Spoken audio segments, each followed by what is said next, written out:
Keep your spine straight. Close your eyes. Take a deep breath in and exhale.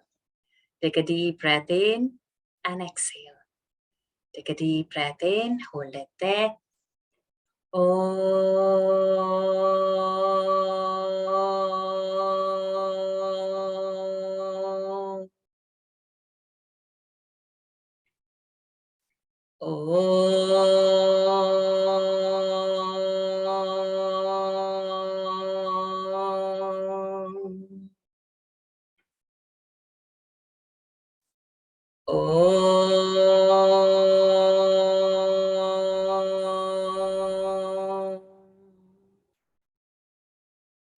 Om Shri Ganeshaya Namaha.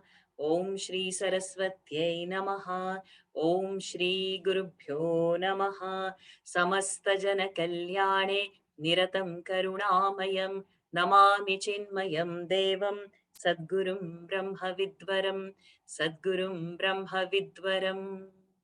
सर्वमंगल मंगल्ये शिवे सर्वार्थ साधिके शरण्ये त्र्यंबके गौरी नारायणी नमोस्तुते नारायणी नमोस्तुते. Pranams to the Lord. Pranams to all the Mahatmas who have joined this session of Lalitha Sahasranam on day 2. Yesterday, we have learned the Dhyana Shlokas. I'll be chanting that now. You can chant along with me with your mics muted.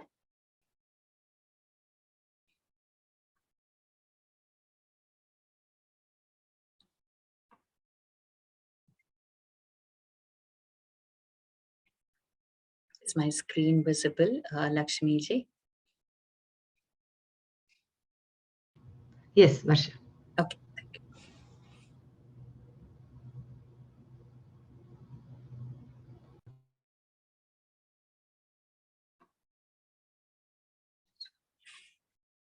Om Sinduraruna Vigrahan Trinayanam Manikya Maulispurat Taranayaka Shekharam Smitamukhi Mapina Vakshoruham Panibhamali Purna Ratna Chashakam Raktotpalam Bibhratim Saumyam Ratna Ghatasta Rakta Charanam Dhyayet Paramambikam Arunang Karunatarangitakshim धृतपाशाङ्कुशपुष्पबाणचापा अणिमादिभिरावृतामयूखैः अहमित्येव विभावये भवानीं ध्यायेत् पद्मासनस्थां विकसितवदनां पद्मपत्रायताक्षीं हेमाभां पीतवस्त्राङ्करकलितलसद्धेम पद्माम्बराङ्गीं सर्वालङ्कारयुक्तां सततमभयतां भक्तनम्रां भवानीं श्रीविद्यां शान्तमूर्तिं सकलसुरनुतां सर्वसम्पत्प्रदात्रीं सकुङ्कुमविलेपनामलिकचुम्बिकस्तूरिकां समन्दहसितेक्षणां सशरचापपाशाङ्कुशाम् अशेषजनमोहिनीमरुणमाल्यभूषाम्बराम् जपा कुसुम भासुरान् जप विधौ स्मरेदम्बिका ॐ ऐं ह्रीं श्रीं ॐ श्री मात्रे नमः.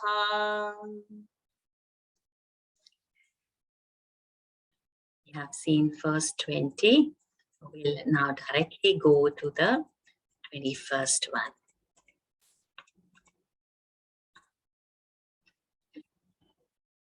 Today, for volunteer, we have Shri Devi ji from yesterday and Lakshmi ji today for the first time. Let's see.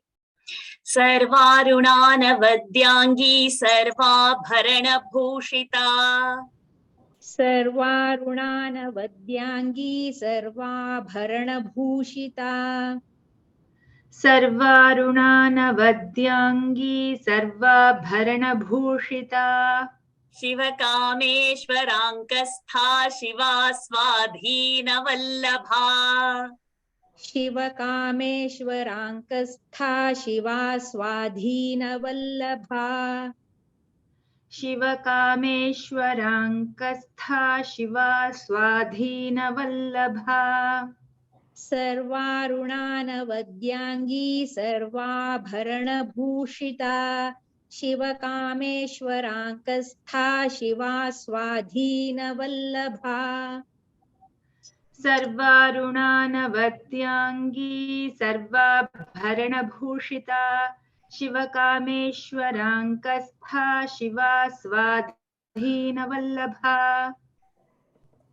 सर्वारुणानवद्यांगी सर्वाभरणभूषिता शिवकामेश्वराङ्कस्था शिवा स्वाधीनवल्लभा. Like yesterday, we have to remember the Mahapranas. So there's so much of bha coming. So please remember, underline that sarvabharana bhushita. Also the tha pronunciation. Shivakameshwarankastha, not ta should come. Then swadhina dha and vallabha. So normal common mistakes are at these places. Bha, dha, tha. So we have to keep in mind and get it deliberately. Let's move ahead. Sumeru Madhya Shrungastha Shriman Nayika. Sumeru मध्य शृंगस्था श्रीमन्नगरनायिका सुमेरु मध्य शृंगस्था श्रीमन्नगरनायिका चिंतामणि गृहांतस्था पंचब्रह्मासनस्थिता चिंतामणि गृहांतस्था पंचब्रह्मासनस्थिता चिंतामणि गृहांतस्था पंचब्रह्मासनस्थिता सुमेरु मध्य शृंगस्था श्रीमन्नगरनायिका चिंतामणि गृहांतस्था पंचब्रह्मासनस्थिता सुमेरु मध्य शृंगस्था श्रीमन्नगरनायिका चिंतामणि गृहांतस्था पंचब्रह्मासनस्थिता सुमेरु मध्य शृंगस्था श्रीमन्नगरनायिका Chintamani गृहांतस्था पंचब्रह्मासनस्थिता. The third pronunciation, Shrungastha, Grihantastha, Panchabrahmasana Sthita. So all these thirds you underline because these are the common mistakes there. Also while saying Madhya, let it not be Madhya. Madhya. The dha sound should come very strong. Mahapadmatavi Saumstha Kadambavanavasini. महापद्माटवी संस्था कदम्बवनवासिनी महापद्माटवी संस्था कदम्बवनवासिनी सुधा सागर मध्यस्था कामाक्षी कामदायिनी सुधा सागर मध्यस्था कामाक्षी कामदायिनी सुधा सागर मध्यस्था कामाक्षी कामदायिनी महापद्माटवी संस्था कदम्बवनवासिनी सुधा सागर मध्यस्था कामाक्षी कामदायिनी महापद्माटवी संस्था कदम्बवनवासिनी सुधा सागर मध्यस्था कामाक्षी कामदायिनी महापद्माटवी संस्था कदम्बवनवासिनी सुधा सागर मध्यस्था कामाक्षी कामदायिनी देवर्षिगण संघात स्तूयमानात्मवैभवा देवर्षिगण संघात स्तूयमानात्मवैभवा देवर्षिगण संघात स्तूयमानात्मवैभवा भण्डासुरवधोद्युक्त शक्तिसेना समन्विता भण्डासुरवधोद्युक्त शक्तिसेना समन्विता भण्डासुरवधोद्युक्त शक्तिसेना समन्विता देवर्षिगणसङ्घातस्तूयमानात्मवैभवा भण्डासुरवधोद्युक्तशक्तिसेना समन्विता देवर्षिगणसङ्घातस्तूयमानात्मवैभवा भण्डासुरवधोद्युक्तशक्तिसेना समन्विता. So we hear what we have to notice is the shakara, devarshi, then sanghata, not sanghata. Vaibhava, the bha we have seen already, bhandasura's bha, then vadhodyukta. So dyukta should happen, vadhod, so dhodyukta. So all these points you can underline and keep now, but later during the audio corrections we'll be mentioning, and you will get smaller bites, not these 20 verses. Devarshigana sanghata stuyamanatma vaibhava bhandasura vadhodyukta shakti sena samandita sampatkari samarudha sindhura braja sevita. सम्पत्करी समारूढ सिन्धुरव्रज सेविता सम्पत्करी समारूढ सिन्धुरव्रज सेविता अश्वारूढाधिष्ठिताश्वकोटिकोटिभिरावृता अश्वारूढाधिष्ठिताश्वकोटिकोटिभिरावृता अश्वारूढाधिष्ठिताश्वकोटिकोटिभिरावृता सम्पत्करी समारूढ सिन्धुरव्रज सेविता अश्वारूढाधिष्ठिताश्वकोटिकोटिभिरावृता सम्पत्करी समारूढ सिन्धुरव्रज सेविता अश्वारूढाधिष्ठिताश्वकोटिकोटिभिरावृता. So mark this verse, because in the second line, also in the first line, those Mahapranas are very peculiar, and Rasva Dirgha also has to be maintained. Like Sampatkari, E Dirgha, Sama Ru Dirgha, Samaru, Dha is a Mahaprana. You underline that. Otherwise, when chanting, mostly people chant as Samaruda. So it's not Ruda, Rudha. Then it is not Sindhura, it is Sindhura. Dhura. The Hasva sound also has to come, and a Mahaprana also has to come over there. Then in the second line, very tricky word, Ashwa, Ru is Dirgha, then Dha, like how we said Samarudha, like that, Ashwa, Ru, Dha, and not Ru, Da, please mark it. Then Dhi, Mahaprana, Dhi, Sha is the Murdhani Sha, and Tha is also Mahaprana. So Dhishti. Otherwise, people say dishti. So it's not the, it is the. It is not sh, it is sh. And it is not ta, it is tha. And all are rasva sounds. Dishti. And not dhishti. We cannot, because we want to give pressure, we cannot hold it longer and make it a dirgha sound. Then koti, koti, bhi. All these are rasva ikara. Koti, koti, bhi. Bha mahaprana. But please do practice this separately. Ashwa, Ru, Dha, Dhi, Shti, Tashva, Shti, Tha, not T. So, Ta, Tha. When you aspirate with more pressure outside, you get the Tha sound. Ta is Alpa Prana.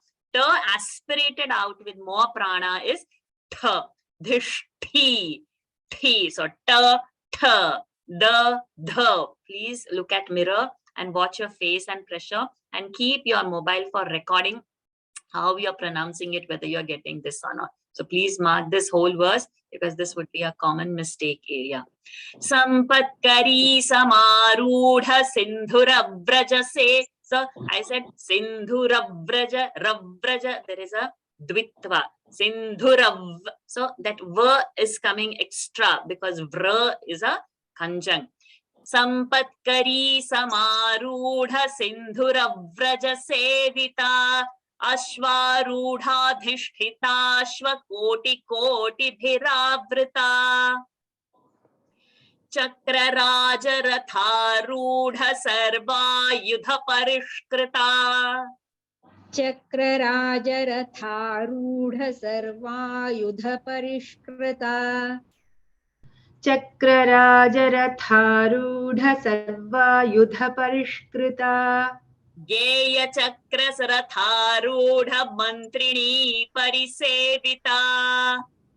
गेयचक्ररथारूढ मन्त्रिणी परिसेविता गेयचक्ररथारूढ मन्त्रिणी परिसेविता चक्रराजरथारूढ सर्वायुध परिष्कृता गेयचक्ररथारूढ मन्त्रिणी परिसेविता चक्रराजरथारूढ सर्वायुध परिष्कृता गेयचक्ररथारूढ मन्त्रिणी परिसेविता.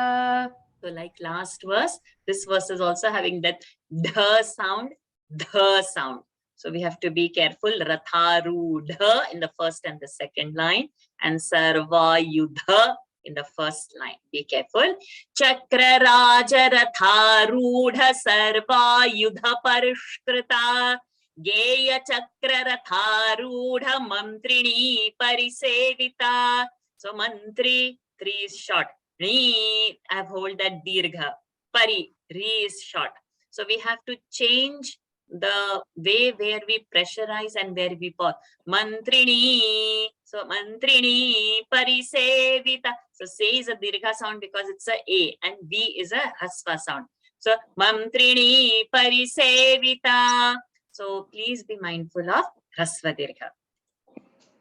किरिचक्ररथारूढ दण्डनाथा पुरस्कृता किरिचक्ररथारूढ दण्डनाथा पुरस्कृता किरिचक्ररथारूढ दण्डनाथा पुरस्कृता ज्वालामालिनि काक्षिप्त वह्नि प्राकारमध्यगा ज्वालामालिनिका क्षिप्तवह्नि प्राकारमध्यगा ज्वालामालिनिका क्षिप्तवह्नि प्राकारमध्यगा किरिचक्ररथारूढ दण्डनाथा पुरस्कृता ज्वालामालिनिका क्षिप्तवह्नि प्राकारमध्यगा.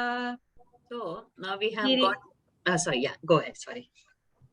किरिचक्ररथारूढ दण्डनाथा पुरस्कृता ज्वालामालिनिका क्षिप्तवह्नि प्राकारमध्यगा. So now that ratharudha point we have seen. Now a new point comes. Vamni. So vamhi. Now what to say? Vahni or vamhi? The point of debate will be there always. What is the right way to say the word is na should come first and her pronunciation should be later. So vamhi. Vamhi and not vanhi. I hope you are understanding. So vamhi and not vamni. Sorry, vamhi, he ending, not vanni ending. Okay, then that is a rasva sound. And next word is pra. Pra is a conjunct. So we should say vamhi, and he will have an extra pressure. Hip sound will come, and then prakara. Vam hip prakara. Vam hip prakara. So dvitva has to come, and the right pronunciation of vamhi should be there. Kiri chakraratharudha dandanatha puraskrita jwala malinika kshipta vamhi prakaram abhyaga. Mark this verse for this particular vanhi pronunciation and the dvitva of prakara. Both should happen. Bhanda sainya vadhodyukta shakti vikrama harshita. Bhanda sainya vadhodyukta shakti vikrama harshita. भण्डसैन्यवधोद्युक्त शक्ति विक्रम Harshita. Nitya parakramaatopanirikshana samutsuka. नित्या पराक्रमाटोपनिरीक्षणसमुत्सुका नित्या पराक्रमाटोपनिरीक्षणसमुत्सुका भण्डसैन्यवधोद्युक्तशक्तिविक्रमहर्षिता नित्या पराक्रमाटोपनिरीक्षणसमुत्सुका भण्डसैन्यवधोद्युक्तशक्तिविक्रमहर्षिता नित्या पराक्रमाटोपनिरीक्षणसमुत्सुका भण्डसैन्यवधोद्युक्तशक्तिविक्रमहर्षिता नित्या पराक्रमाटोपनिरीक्षणसमुत्सुका. I hope you all have observed Harshita, sh, not Harshita, Harshita, tongue has to, and as if you are whistling, the air should come out in that way. Then Neri, Nish, Rasva, Ri is Dirgha. Nirikshana samutsuka, mu, su are Rasva sound. So whenever the Rasva sounds, maintaining Rasva, sometimes to fit the tune, the common mistake is we make the sound Dirgha to fit our tune. So that should not be there. You should maintain the Rasva and fit the tune as per what is a Rasva Dirgha. Okay, let's go ahead. भण्डपुत्रवधोद्युक्त बाला विक्रमनन्दिता. भण्डपुत्रवधोद्युक्तबाला विक्रमनन्दिता भण्डपुत्रवधोद्युक्तबाला विक्रमनन्दिता मन्त्रिण्यम्बा विरचित विषङ्गवधतोषिता. मन्त्रिण्यम्बा विरचितविषङ्गवधतोषिता मन्त्रिण्यम्बा विरचितविषङ्गवधतोषिता भण्डपुत्रवधोद्युक्तबाला विक्रमनन्दिता मन्त्रिण्यम्बा विरचितविषङ्गवधतोषिता भण्डपुत्रवधोद्युक्तबाला विक्रमनन्दिता मन्त्रिण्यम्बा विरचितविषङ्गवधतोषिता भण्डपुत्रवधोद्युक्त बाला विक्रमनन्दिता मन्त्रिण्यम्बा विरचित विषङ्गवधतोषिता. विषङ्गवधतोषिता. So remember those shakara and the mahaprana. Vishukra-prana dvitva. Shukra-prana. Vishukra-prana harana varahi viryanandita. विशुक्रप्राणहरणवाराही वीर्यनन्दिता विशुक्रप्राणहरणवाराही वीर्यनन्दिता Kameshwar मुखालोककल्पित श्रीगणेश्वरा. कामेश्वरमुखालोककल्पित श्रीगणेश्वरा कामेश्वरमुखालोककल्पित श्रीगणेश्वरा विशुक्रप्राणहरणवाराही वीर्यनन्दिता कामेश्वरमुखालोककल्पित श्रीगणेश्वरा विशुक्रप्राणहरणवाराही वीर्यनन्दिता कामेश्वरमुखालोककल्पित श्रीगणेश्वरा विशुक्रप्राणहरण Varahi वीर्यनन्दिता Kameshwar मुखालोककल्पित श्रीगणेश्वरा.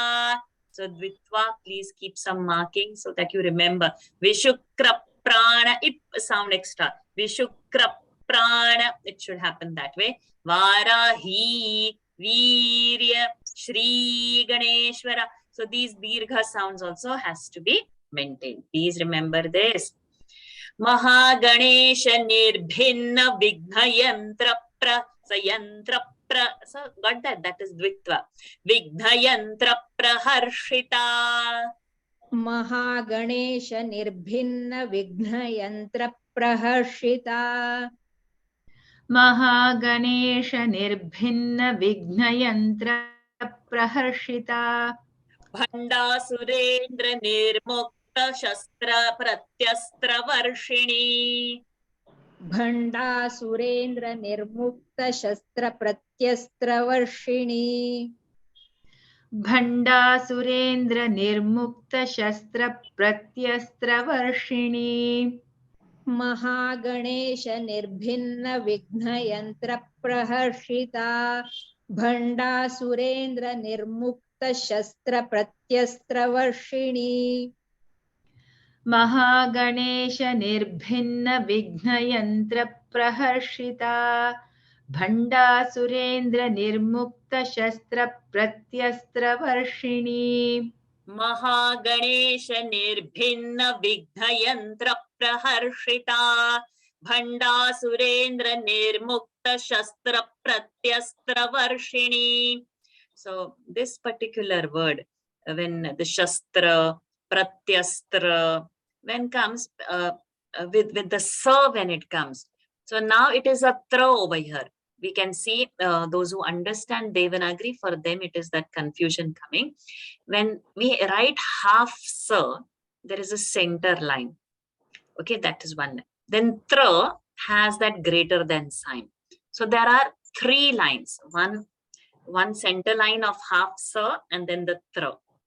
So this will be shastra, pratyastra. And sometimes the sa will have only single line, like how we have for pra. Pa, if we have one repha down, that is pra. Like that sa will have one repha down, that is sra. So many people read sra and stra, they mix up. So we'll have to, those who read Devanagari, have to have a clarity which is a sra, like a pra, only repha coming down, and which is a stra, like a sa with a tra.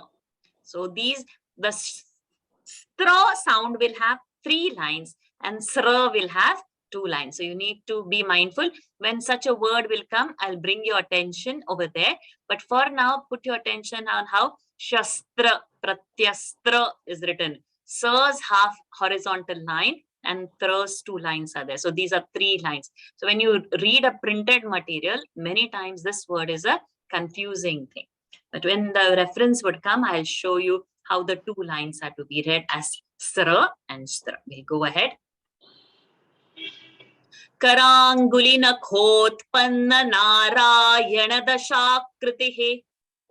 कराङ्गुलिनखोत्पन्न Narayana दशाकृतिः कराङ्गुलिनखोत्पन्न Narayana दशाकृतिः महापाशुपतास्त्राग्निर्दग्धासुरसैनिका महापाशुपतास्त्राग्निर्दग्धासुरसैनिका महापाशुपतास्त्राग्निर्दग्धासुरसैनिका कराङ्गुलिनखोत्पन्न Narayana दशाकृतिः महापाशुपतास्त्राग्निर्दग्धासुरसैनिका कराङ्गुलिनखोत्पन्न Narayana दशाकृतिः महापाशुपतास्त्राग्निर्दग्धासुरसैनिका कराङ्गुलिनखोत्पन्न Narayana दशाकृतिः महापाशुपतास्त्राग्निर्दग्धासुरसैनिका निर्द alpaprana dagdha dha mahaprana dagdha has to come correctly. Also this nakhotpanna, not nako, nakho, kha sound is a mahaprana sound. Please underline that. कामेश्वरास्त्र निर्दग्ध सभण्डासुर शून्यका कामेश्वरास्त्र निर्दग्ध सभण्डासुरशून्यका कामेश्वरास्त्र निर्दग्ध सभण्डासुरशून्यका Brahmo, yes please do. कामेश्वरास्त्रनिर्दग्धसभण्डासुरशून्यका ब्रह्मोपेन्द्र महेन्द्रादिदेव संस्तुत Vaibhava ब्रह्मोपेन्द्र महेन्द्रादिदेव संस्तुत Vaibhava ब्रह्मोपेन्द्रमहेन्द्रादिदेवसंस्तुतवैभवा कामेश्वरास्त्रनिर्दग्धसभण्डासुरशून्यका ब्रह्मोपेन्द्र महेन्द्रादिदेव संस्तुत Vaibhava कामेश्वरास्त्रनिर्दग्धसभण्डासुरशून्यका ब्रह्मोपेन्द्रमहेन्द्रादिदेवसंस्तुतवैभवा कामेश्वरास्त्र निर्दग्ध सभण्डासुरशून्यका ब्रह्मोपेन्द्र महेन्द्रादिदेव संस्तुत Vaibhava. Little while ago we learnt the word Vamdhi to pronounce. Now today in this verse we will learn the word Brahma to pronounce. So many people have this confusion whether to say Brahma or Brahma, and sometimes people even don't know that there is a difference in their pronunciation. So the right pronunciation is Ma should come first and her will come later, like we did for Vamhi. Na we said first and her we said later. Brahma, Brahmopendra, and not Brahmopendra, not Mopendra. Hopendra has to happen. Brahmopendra. So please keep this in mind. This is another commonest mistake that happens in pronunciation. Kameshwarastra nirdagdha sabhandasura-shunyaka Brahmopendra mahendradi deva samstuta vaibhava Haranetragni sandagdha kama sanjeevanaushadhihi हरनेत्राग्निसन्दग्ध कामसञ्जीवनौषधिः हरनेत्राग्निसन्दग्धकामसञ्जीवनौषधिः श्रीमद्वाग्भवकूटैकस्वरूपमुखपङ्कजा श्रीमद्वाग्भवकूटैकस्वरूपमुखपङ्कजा श्रीमद्वाग्भवकूटैकस्वरूपमुखपङ्कजा हरनेत्राग्निसन्दग्ध कामसञ्जीवनौषधिः श्रीमद्वाग्भवकूटैकस्वरूपमुखपङ्कजा हरनेत्राग्निसन्दग्धकामसञ्जीवनौषधिः श्रीमद्वाग्भवकूटैकस्वरूपमुखपङ्कजा. So over here, mukha has to come, correct? Again, that's sandagdha, the and the and the mahaprana has to come. And main point is sanjeevanaushadhi. When that rasva sound comes in the ending, many people, to fit in the tune, make it a dirgha sound and say sanjeevanaushadhi. They want to do that to fit in that tune. But we have to cut the sound and say dhihi and not drag it to fit our tune. A little while ago, I forgot to mention, we just saw this dashakritihi. So we didn't say dashakritihi. We didn't go ending like that. Kritihi. So I forgot to miss, but it was there in my mind. But now when this came again, I had to take up. So aushradhihi. So the ending sound rasva has to be crisp, because that's another commonest area where we chant it as a dirgha sound, because we want to fit in the rhythm and the tal that we were holding for the tune. So please keep this in mind. Haranetragni sandagdha kama sanjeevanaushadhihi Shrimadvagbhavakuutaika swarupa mukha pankaja. Mukha Kutaika, who is dirgha. Swarupa, ru is dirgha, not swarupa, kutaika. So we try to say kutaika, but it's not kutaika, it's kutaika. Ku is also dirgha, and tai, ai sound is also dirgha. Yesterday we saw a, ai, O, Au are permanently dirgha sounds. So we'll have to pause extra over there. Like Hara Netragni. So ne, I have paused extra. It's not Hara Netragni, not Netragni. It's not short. Netragni, A sound, dirgha sound. Sanjeeva Naushadhihi. Now that O is a dirgha sound and Sh is our Murdhani Sh. So by now I think all of us are remembering how to say Sh.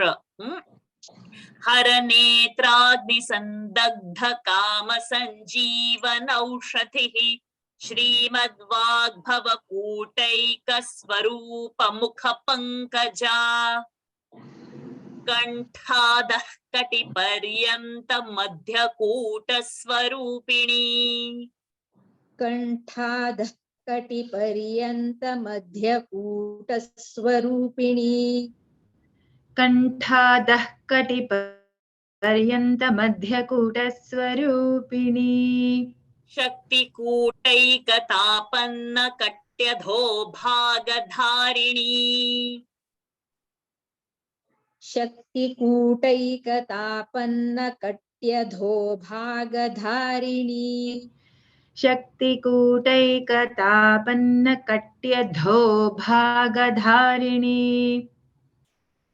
Kanthad Katiparyanta Madhyakuta Swarupini Shakti Kutaikatapanna Katyadho Bhagadharini Kanthādah Katiparyanta Madhyakutaswarupini Shaktikūtaikatapanna Katyadho Bhagadharini. So now we are coming first time for the Visarga in the center. So after Visarga, if we get a Ka Varga like Kanthadha, after that Ka is there. So such a Visarga has to be lifted and dropped. Kanthadha Kati, the Kati, and not Kanthadha Kati. So that Daha will come on different rule, like when there is a Ksha word is there. Ksha, Ka, and like Kshatriya, Kshetra. That time we say the Visarga full. But when a Ka Varga is coming, then that Visarga has to be cut off, lifted and cut off. So like that for different alphabets, that like if the Sa is coming, then the Visarga will become Sa. Sha is coming, Visarga will become Sha. Pa Varga is coming, then the Visarga will become Pa. But if the Visargas come, I will explain that rule. For now, what is there in front of us is Ka, Kati is Ka, Varga is there. Previous, there is a Visarga, that those two dots. So we have to say Kantha, Da, Kati, Da, Kati. Lift and drop it down. And don't chant the Visarga full when it comes in between. When it comes at the end of the sentence, we have to chant it fully and end the Visarga sound. Kantha, so Tha is a Mahaprana. Dha is a Mahaprana and Ana is a Murdhanin. So it's not Kan, it is Kan. So the tongue is touching the roof of the palate. Tha, Mahaprana, Ta's Mahaprana.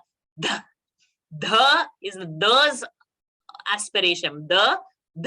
So this particular word you will have to practice separately to get a clear and flawless pronunciation. Kantha, Kantha, Kanthadha Visarga. Kanthadha. Kanthadha Kati Paryanta Madhya Kuta Swarupini Shakti Kutaika Tapanna Katyadho Bhagadharini. So this Swarupini, Dharini, hold it. Why? Because it is a dirgha sound. So in a dirgha sound, if we stop it, then we are making a mistake.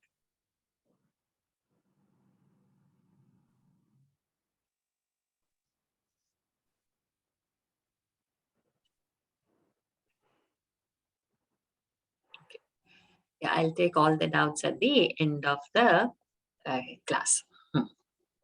Okay, let's go ahead.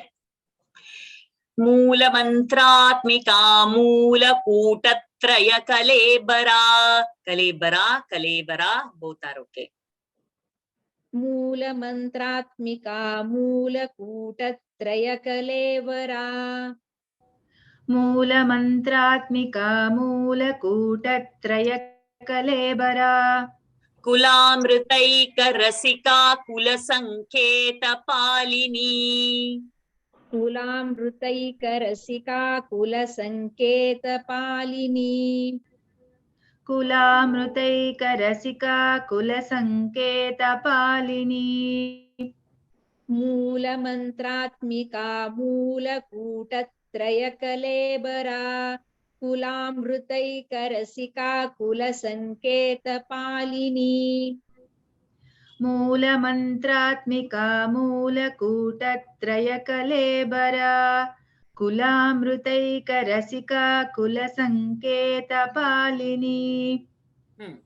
So over here, Moola, Uta, and the Tra is a conjunct. Tra is Ta and Ra.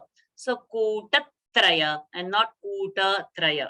Kutatraya is plain. Kutatraya, like that. We have to lift that, absorb that the next sound into the previous word, give a pressure on the previous word, and then chant the Dvitvas.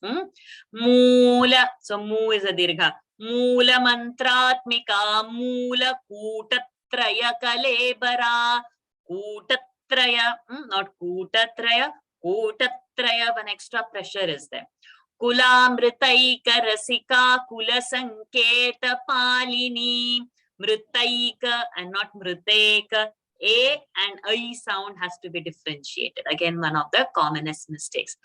Mritaika. Kulamritaika rasika. Kulangana kulantastha kaulini kulayogini.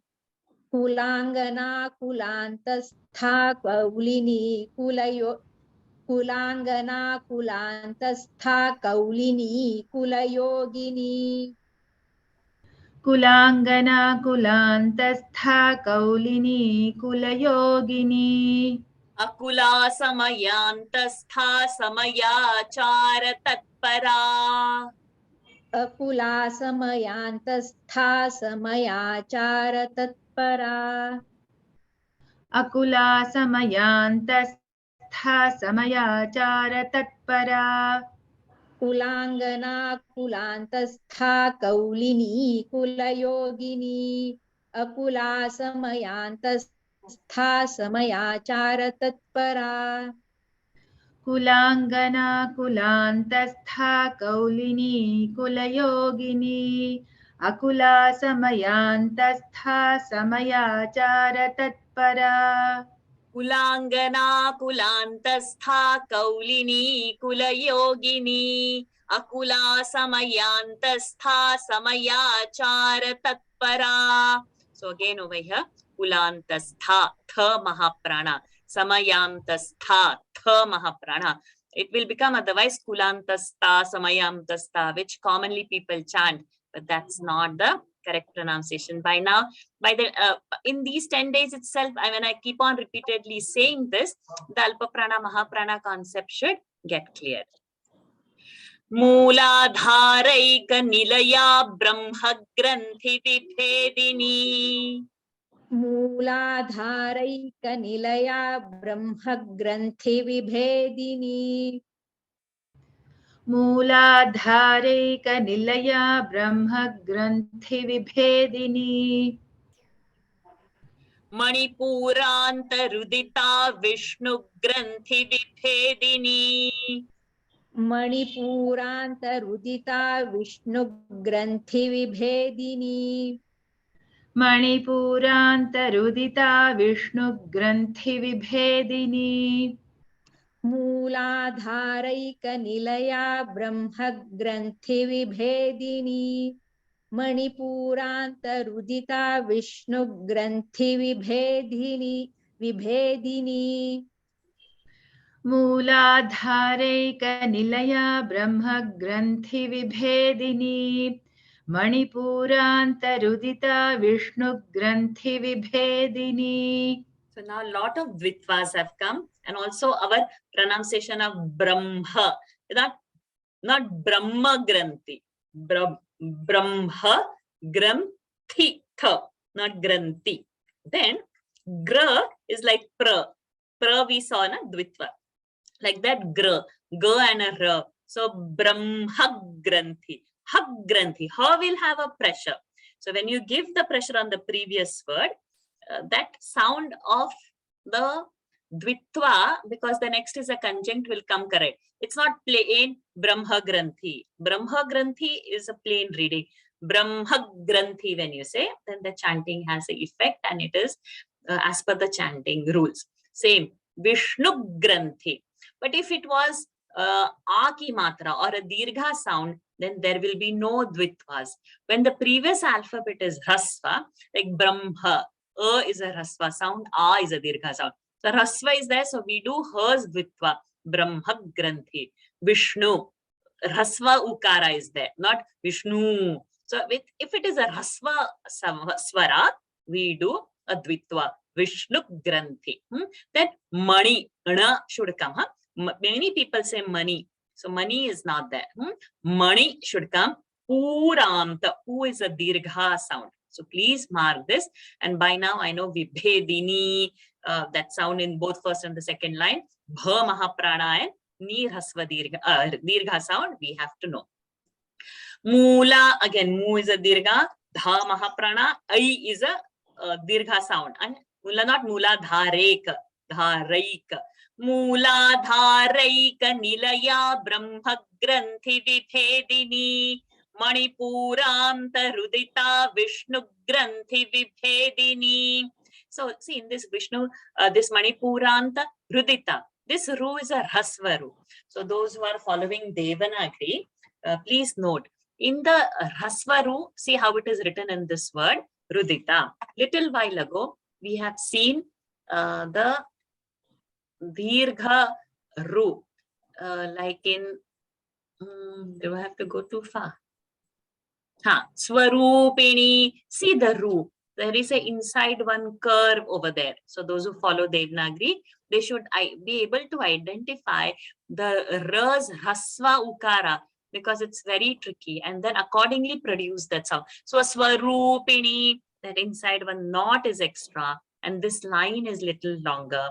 And in this particular verse, we see it. So there is not the inside, that knot is not there. And this is, the curve is not long out, but it is a short curve inside. So this is a Hrasva Ukara. So this also we should remember. Many read Devanagari since ages and decades, but these small things are missed out. But these are the most important things in chanting. Mooladharaika Nilaya Brahma Granthi Vibhedini. Manipuram Tarudita Vishnu Granthi Vibhedini. The Granthi th sound should come. Ajna Chakrantaralastha Rudra Granthi Vibhedini. Ajna Chakrantaralastha Rudra Granthi Vibhedini. Ajna Chakrantaralastha Rudra Granthi Vibhedini. Sahasra. See, this is not Sahasra. This is Sahasra. Like we are doing Lalita Sahasranam, not Sahasranam. So this this Sra is like Pra. Those are following Devanagari. How we write the Repha below Pa, that is Pra. So like this, there is a Repha below Sa. So it is Sra. Not like in Shastra, where you see Sa's horizontal line and Tra's 2 line. So now you see Sa's horizontal line and only 1 line down. So this is not Sahastra, this is Sahasra. So please, those who follow Devanagari, mark it somewhere with red, with a star, put something, identify and make your eyes familiar to see the difference between Sra and a Stra. Shastra, Shastra, Astra and Sahasra. We are learning Lalita Sahasranam, not Sahastra. Okay, so Sra sound is different and Stra sound is different. S-R-A and S-T-R-A. Sahasraram Bujarudha Sudhasara Bhivarshini. Sahasraram Bujarudha Sudhasara Bhivarshini. सहस्राराम्बुजारूढा Sudha साराभिवर्षिणी आज्ञाचक्रान्तरालस्था रुद्रग्रन्थिविभेदिनी सहस्राराम्बुजारूढा Sudha साराभिवर्षिणी आज्ञाचक्रान्तरालस्था रुद्रग्रन्थिविभेदिनी सहस्राराम्बुजारूढा Sudha साराभिवर्षिणी. Remember the Tharalastha, remember the Dha, Rudha, and remember the Dvitva, Rudragranthi. And then Sahasra also. Adnya Chakrantaralastha, Rudragranthi Vibhedini, Sahasraram Bujarudha, Sudhasara Pivarshini. Buja, and not Bhuja. Many will say Sahasraram Bhuja. It's not Bhu, it's Bhu. Alpa Prana only we need. And with her Kripa, we have reached the last verse for today. Adillata Samaruchish. See, now the Visarga has come in between. And the next word is Sh. So Visarga, now we are going to absorb that Sh into the Visarga. Samaruchish Chakropari. In the Kavarga, we lifted Dhakkati, like that we said, Kantha Dhakkati. Over here, Ruchishach. So Visargas, Shakara will happen. Tadillata Samaruchishach Chakropari Samsthita.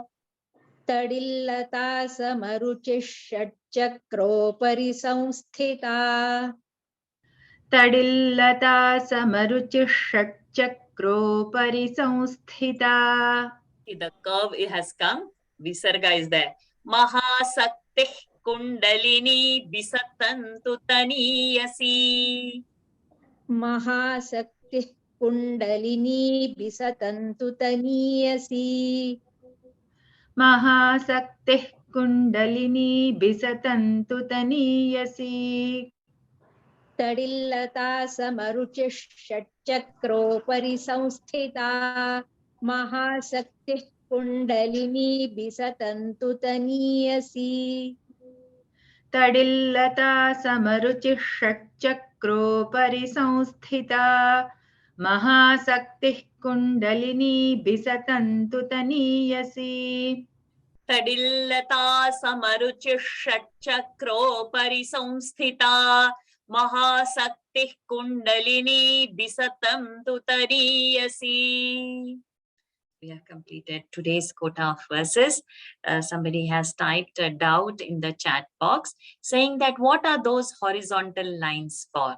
So those horizontal lines are for us to identify where that word is ending, because actually the word is not finishing that. For example, in this verse, Tadillata Samaruchihi is one word. But how do we pronounce? If we'll say Tadillatas Maruchihi, then it is because that hyphen is there, we know the word is Samaruchi and not Maruchi. We should know where to pause. Or if we say Tadil and then Tasa Maruchi, so we should know where it is. Shatchakropari. If we say Shatchakropa and Re Samsthita, so Shatchakropari, to identify where that word is breaking, because these are called samasas. So samasas are like a long combined words. Just recently, we were seeing Shamala Dandaka. In Shamala Dandaka, the whole Dandaka is like in one big prose thing. Where, so if we don't put a hyphen in between, you will not realize where the word is starting or the ending. But in reality, there is no hyphen. Hyphen is for the beginners so that you understand where to pause and where to take it. Any more questions? Any more doubts?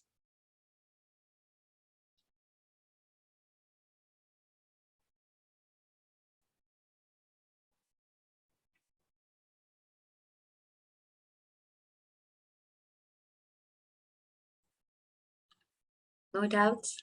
I don't see any hands raised. All are clear? Awesome. On the day 2, if all doubts are clear, that means I'm sure the audio quality which I'm going to receive for checking, it's going to be fantastic. Anybody wants to chant any particular pronunciation and show, check? Any questions? Excellent. So I think today everybody, I'm hoping that nobody's shying away. There is a raise hand option, not physical raise. If you raise hands physically, I will not see you. If you raise hand button is there too. Okay. So I think we are done for today. We meet tomorrow again, and then we do next 20 verses. And if any still you have doubts and you're shying away to come on screen, you can send me WhatsApp message. We'll clear your doubts. Let's end today's session. Keep your spine straight. Close your eyes. Take a deep breath in and exhale. Take a deep breath in and exhale. Take a deep breath in. Hold it there. Om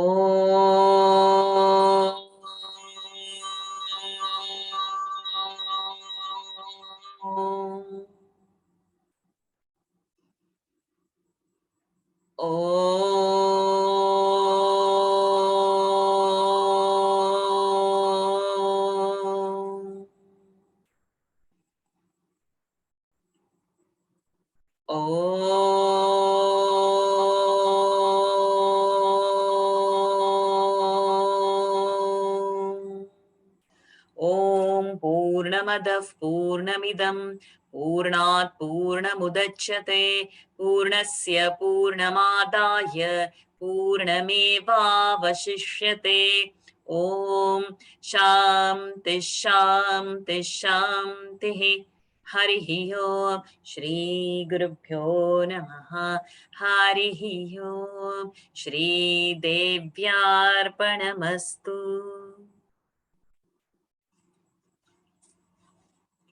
Hari Om, everyone. Thank you so very much.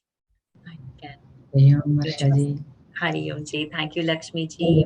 Thank you. As Hari always. Thank you so much. Thank you, Varshaji. Hari Om. Thank you, Varshaji. Thank you, Varshaji. Hari Om, thank you. Thank you, Ji. Pranam Varshaji. Pranam Ji. Thank you.